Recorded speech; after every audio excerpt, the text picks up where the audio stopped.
What's up, fight fans? It's the TST Allies here, back again with another banger. And today we have a very special guest because who I have is an 18-time national champion, undefeated prospect at super featherweight. Please welcome Mr. Kaipo Gallegos. Kaipo, how are you doing today, sir? Doing good. How you doing? I'm good. Thank you for taking the time out to talk to me today, man. Yeah, of course. Before we get into anything, I saw on Instagram that you got actually a new neckwear piece, a new little ice on your neck. Talk to me about, getting that new custom piece. Yeah, it's one of my new sponsors, Intrigue Jewelers. Just we know the guy out here in Vegas. He just wanted to sponsor us, and then he hooked us up with a custom piece. It was Yeah, nice. Yeah, it looked really nice from the looks Yeah. of it, man. And first and foremost, how you feeling ahead of fight week? I'm feeling great. I'm ready. I feel strong. In shape. Just ready to put on another show. Yeah, and with the fight kind of days out, are you kind of at your target weight before cutting the last few pounds? Yeah, camp has been good. This training camp, we're already almost on weight, like 2-3 pounds. Oh, wow. Yeah. And you're fighting Alberto Mercado this Friday, September 19th. Talk to me about this matchup. Yeah, I know a little bit. I know that he has a lot of experience and that he's been in there with some top guys. But I feel like he hasn't seen somebody like me. He hasn't seen a style like me yet. Yeah, and you talk about it. He's fought some top guys: Floyd Schofield, Oshaki Foster, Chris Colbert, to name the few. You're adding to that list. When you prepare for these opponents, do you watch a lot of film, or do you kind of just focus on your own game plan? I watched like a little film, but once I see a little bit of him, I feel like I know how to break him down. But yeah, I'm just working on what I gotta do and what I gotta do fight night. Yeah, and last fight was in May. You stopped Pedro Castaneda. What was now that it's been a few months since that fight? What's the biggest takeaways that you've had since that victory? Uh, not too much. Just just working a lot harder. Everything we do is uh, just more harder and faster. Everything training, more running, just everything. Going into the gym, you know. Yeah, and third fight of 2025. How important is it to stay active, so early into your pro career? It's great. Shout out to my promoters.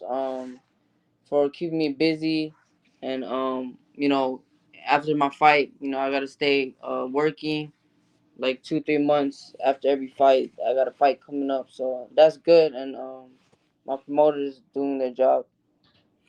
Yeah, and one thing about you, you're 19 years old, recently turned 19 this year, promising prospect, and it seems like for you the quality of opponents is like increasing at a higher weight rate than most prospects.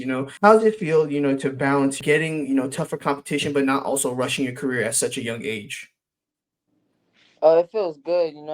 I like being tested, so it just shows me where I'm at, and to the fans too, and to the people out there, it shows me my level to where my level is, and the fights that I'm getting is not they're not just people to go in there to sit lay down. They fight and they come ready, so it's just make me better. For sure. And, this fight is at the Career Royale, a venue that you're very familiar with. When you fight at an arena that, you fought multiple times, do you feel like it eases the nerves on fight day? Yeah, for sure. I'm used to Korea now, and I like everything over there. The show runs smoothly over there, and it's I like it out there a lot. For sure. And so young in your career, but you fought in the big stage before. You fought at T-Mobile Arena in the undercard for David Benavidez, David Morrell, and the Tim Tszyu, Sebastian Fedora undercard. How has fighting under those big arenas, helped you deal with like the limelight and the big time matchups?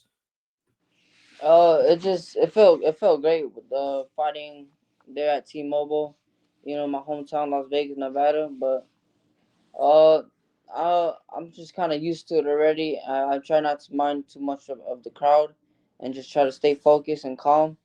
So wherever I'm at, I just try to stay focused. Absolutely. And, speaking of being from Las Vegas, there's a lot of resources in, the fight capital of the world. A lot of boxers come out of there. Yourself, Rolly Romero, are from Las Vegas. How important is it to represent your city when you step in the ring? It's very important. I gotta put my city on my back every time I walk to the ring. And put on a great performance and just show them what I'm about. For sure. And you mentioned it before, you're promoted by Sean Boxing and BoxLab. What's the biggest lesson in terms of the business side of things have they taught you? Uh, just to like stay busy. Never take long breaks. After a fight, maybe like couple days and get back to work because they always got something ready for me. So just staying busy and always working.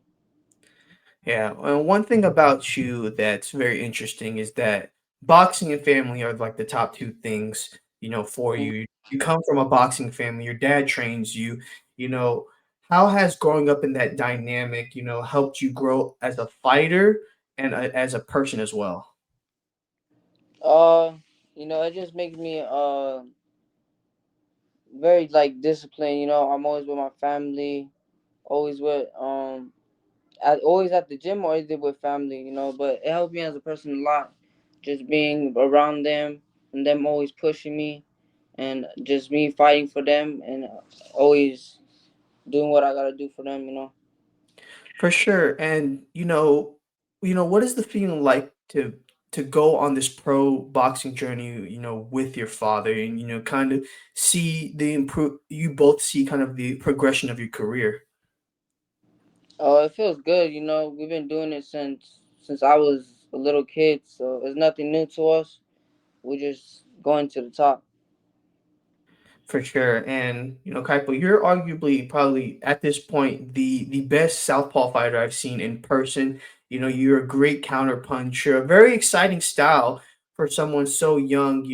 It seems like you adjusted to the pro ranks so well. What was the biggest adjustment from going to amateur, which is a lot of high volume, shorter rounds, to going to pro where you have to start picking your shots and you kind of have to, take your time with stuff. I say probably yeah, taking my time and sitting down my punches. You got to be more cautious and you just got to be ready for whatever they throw because no headgear now, and you just got to be more careful and more alert.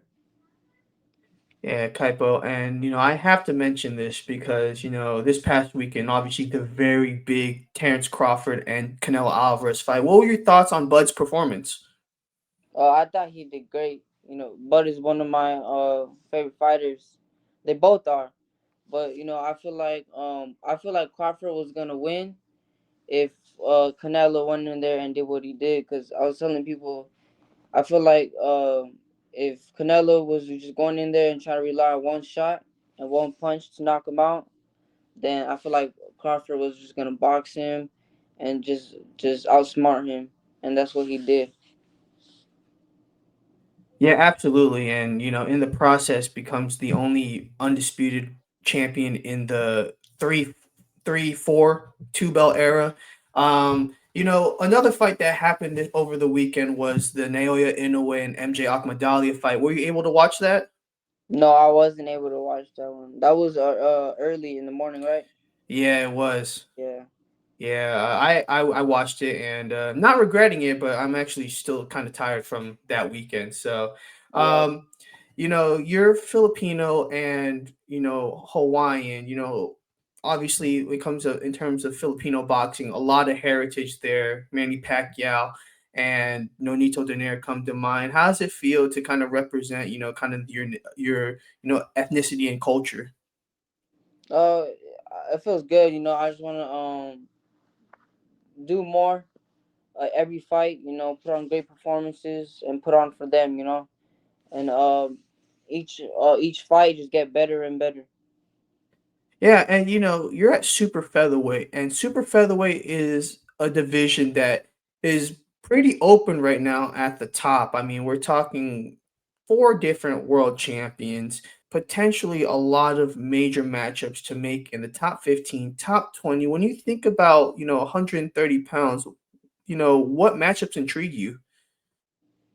Right now I'm not really too focused on that, but whatever my promoters put in front of me, and whenever they say the time is right for a world title, then that's what they'll give to me. But just focusing on one fight at a time, and whoever's in front of me, that's who I gotta beat.